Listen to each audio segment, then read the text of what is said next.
ప్రభువును రక్షకుడైన యేసుక్రీస్తు వారి నామంలో వేల్పూర్ గ్రామ వాసులందరికీ కూడా శుభములు తెలియజేస్తున్నామండి. దేవుని మాట ఈ విధంగా సెలవిస్తుందండి, మీ హృదయములను కలవరపడనీయకుడి. అంటే మనం ఉదయం లేచిన కానించి మనిషిలో ఏదో ఒక కలవరం అండి, ఏదో ఒక భారం, ఏదో ఒకటి అంటే మనల్ని చాలా కలవర పెడుతూ ఉంటాయి. ఏమేమి కలవరాలు అంటే కొంతమంది భర్తల పట్ల లేకపోతే భార్యల పట్ల బాధ్యత వహించడం, లేదంటే పిల్లల పట్ల బాధ్యత వహించడానికి పిల్లల్ని ఎంతో బాగా చదివించాలి, ఏదో సంపాదించాలి, ఏదో గొప్పవారిని చెయ్యాలి, ఏదో ఒక కలవరం అండి. ప్రతిరోజు ఉదయం లేస్తే మానవ హృదయంలో ఏదో ఒక కలవరం అనేది కలవర పెడుతూనే ఉంటుంది. అయితే ఈ కలవరం అంతా అంటే ఒకవేళ ఎంత సంపాదించినా కానీ కొంతమందికి కలవరమే తప్ప శాంతి నెమ్మది అనేది ఎక్కడా లేదండి. కాబట్టి యేసుక్రీస్తు ప్రభువారు ఈ విధంగా సెలవిస్తున్నారు, నా శాంతిని మీకు అనుగ్రహిస్తున్నాను అని చెప్పి యేసుక్రీస్తు ప్రభువారు చెప్తున్నారండి. ఎక్కడికి వెళ్ళినా సరే మనశ్శాంతి అనేది ఎక్కడా ఉండదండి.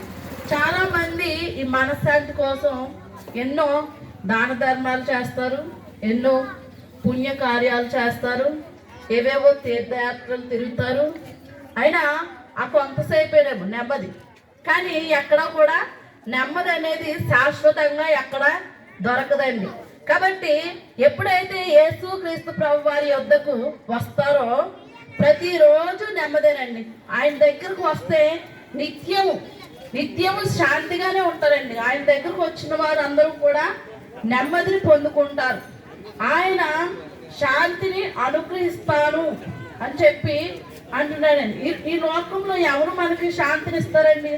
ఎవరు మనకి నెమ్మదిని ఇస్తారండి? మనం ఒక ఆలోచన చేసినట్లయితే ఏదైనా సంతోషం కలగాలంటే ఎంతసేపు అండి? ఏదో పార్టీలు చేసుకుంటారు, లేదంటే అక్కడ ఒక చోటుకు వెళ్తూ ఉంటారు. అది ఎంతసేపు అండి సంతోషం నెమ్మది అన్నది? ఏదో ఆ కొద్దిసేపు మాత్రమే ఉంటుంది. మళ్ళా తర్వాత ప్రయాసం దుఃఖమే. ఎంత కష్టపడినా, ఎంత సంపాదించినా, ఎన్ని పార్టీలకు వెళ్ళినా, ఎన్ని తీర్థయాత్రలు తిరిగినా ఎక్కడ కూడా నెమ్మది అన్నది శాశ్వతముగా ఉన్నదన్నమాట. కాబట్టి యేసుక్రీస్తు ప్రభు వారి వద్దకు ఎవరైతే వస్తారో వారందరికీ కూడా ఆయన శాంతిని అనుగ్రహిస్తాను అంటున్నాడండి.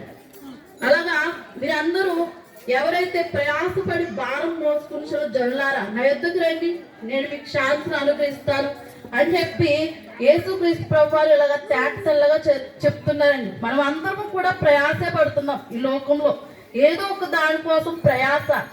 కానీ ఇంత ప్రయాస పడినా కానీ నెమ్మది లేదు, శాంతి లేదు, సుఖము లేదు, దుఃఖమే మిగులుతుంది.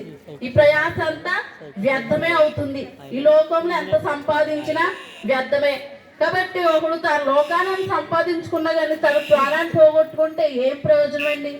అందుకనే యేసుక్రీస్తు ప్రభు వారు చెప్తున్నారు, ఎవరైతే ఆయన యందు విశ్వాసం ఉంచుతారో వారందరూ కూడా రక్షింపబడతారు.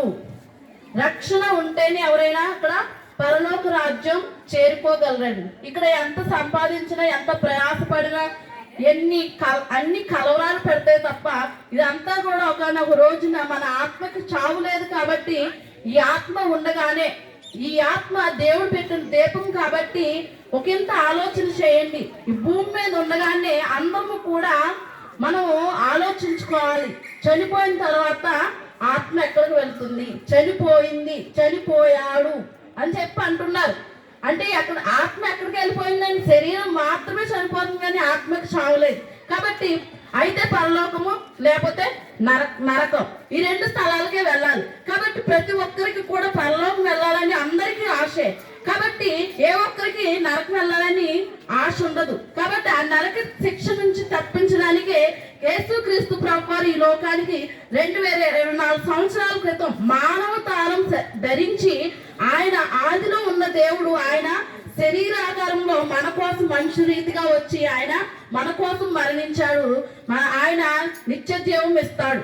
ఆయన మృత్యుంజయుడే మరలా తిరిగి లేచాడు. ఎవరైతే ఆయన యందు విశ్వాసం ఉంచుతారో వారందరికీ కూడా ఆయన నిత్య జీవాన్ని కలుగచేస్తాడు. ఆయన ఇచ్చే రక్షణ మీరు అందరూ పొందుకోవాలని ఈ మాటలు తెలియజేస్తున్నాం. మహాపరిశుద్ధుడైన తండ్రి, మీకు వందనాలు, స్తుతులు, స్తోత్రాలు నాయన. నిజమే ప్రభా, 2025 సంవత్సరంలో ప్రభా మొదటి ప్రభా ఈ యొక్క విశ్రాంతి దినమందు ప్రభాని వార్తను ప్రకటిస్తూ ఉండగా దేవా మీరే కార్యము జరిగించమని అడుగుచున్నాం. నిజమే ప్రభా, ఎవరైతే బాధలతోటి వ్యాధులతోటి హృదయాల కలవరలతోటి ప్రభున్నారు ప్రభా, నిజమే హృదయాన్ని ప్రభా మీ హృదయాన్ని కలవరపడి మీ కుడి అంటున్నాం, చిన్నమంద భయపడుకుని అంటున్నాం తండ్రి. నాయన దేవా, ఏ విధంగా ప్రభా ఏ అశాంతిలో ఉన్నారో మీకు తెలుసు నాయన. దేవా నీకు స్తోత్రాలు. నా యొక్కకు వస్తే నా శాంతిని మీకు ఇస్తాను అంటున్నావు ప్రభా.